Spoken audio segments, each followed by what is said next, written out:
my GT3RS at a recent Manthey exclusive track day on the Nordschleife in October 2021. We're going for a steady lap round. It's a flying lap, so no need to pit at the tourist pit entry there. This is on the Dottingerhoe Straight as we approach the kink known as Antonius Busch, flat out kink, 175 miles an hour, as we then head into Tiergarten, the car bottoming out there as you pick your line through the chicanes up to Hohenrain, which is the final chicane. Use a bit of the left-hand side there and a bit of curb on the right as the car flicks to the left. Hold it to the left and then turn in early for the T13 corner. This is named after the Tribune grandstand on the right. Now we start the lap proper, going down into the first section, which is a section I love, known as Hatzenbach. Tricky section, a little lift here through the right, back on the power, and then into Hatzenbach proper. And this part of the track is a sequence of right, left corners. Very slippery when it's wet. You can use the curb there on the right in the dry. Slow the car down briefly here for the right-hander. Again, use the curb. Hold the car, use all of the road there to the exit. Then you get to the final part, Hochheim, named after the mighty oak forest that used to be on the left. A good exit here is so important as we reach the first really fast section. Firstly, the approach to the famous Flugplatz, named Airfield after the former glider base to the left. Really fast right-hander here in the long section now down to the Schwedenkreuz. Really fast.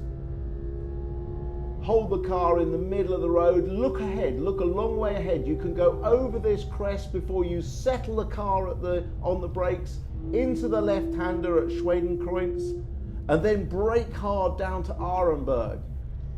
Late turn in, hold the apex a little bit, let the car run out wide, and now you're going steeply downhill, the famous Foxhole, named after a fox that was actually trapped in a drainage ditch when the circuit was being built.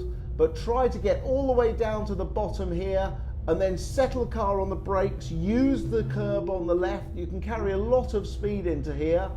This is now the Adenauer Forest. Tight corner, all the way down to second gear. Good exit, again important here. Use that last bit of curb just to hold the car as we run down to Metzgerfeld. This is a corner that's always quicker than you think. It should be just to settle on the brakes, in and back on the power. Now, a corner that you don't want to use any curb on the exit is this one as we approach the Kallenhard corner. A late turn in again, clip the apex, and then again going steeply downhill. This section of the corner through here is a little lift, but then we have the section that we always call miss, hit, miss, which is miss the first apex, come in on the second, and miss the third. Now we're getting to a little bit of traffic on this day.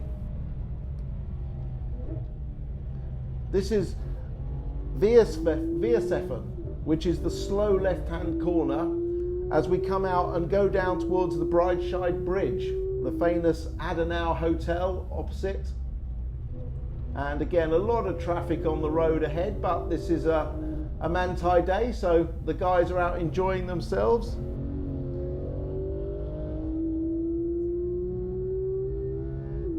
Exit from here is so important. We're just picking up a bit of traffic here. This next corner is the Lauda Links, where Niki Lauda sadly had that terrible accident here on the exit. But a little bit of overtaking on the brakes down into Bergwerk.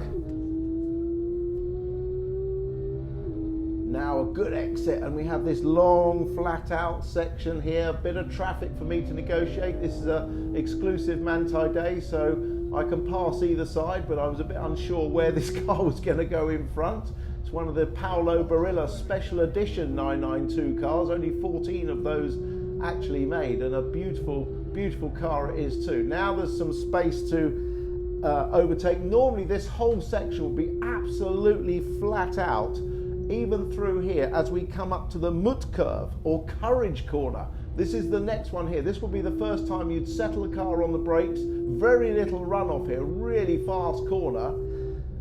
as we're still going uphill as we get to the Steilstrecke. This is the right-hander at the top of the hill.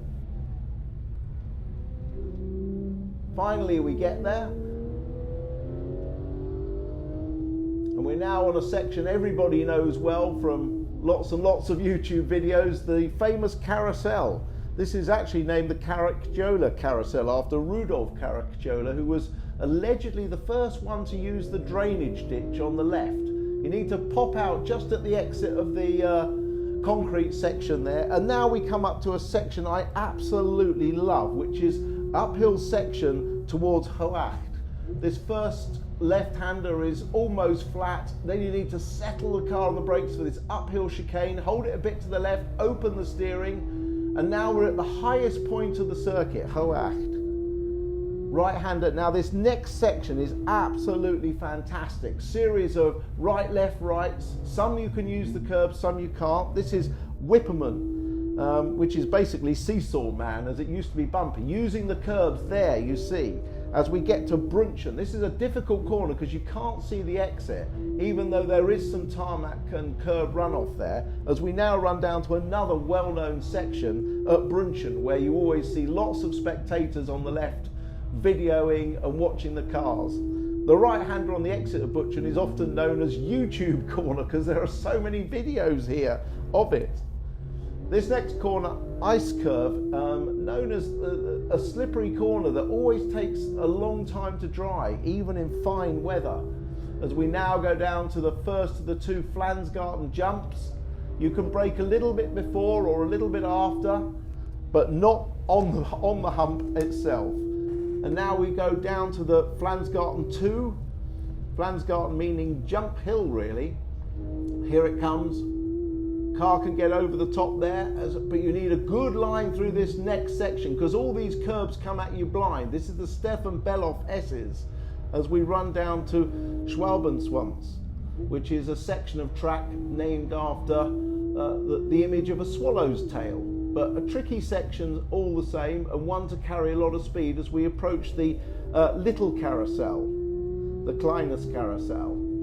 Just slightly less camber and gradient than the Carousel chicane. Now this is Galgenkopf, the first right-hander. And then a lot of speed you need to carry through the exit because it goes on to the Dottingerhoe Straight and the fastest part of the track. 176 to 180 miles an hour, and that's a steady old lap round the old ring. But look at the weather in October. What a fantastic day we had.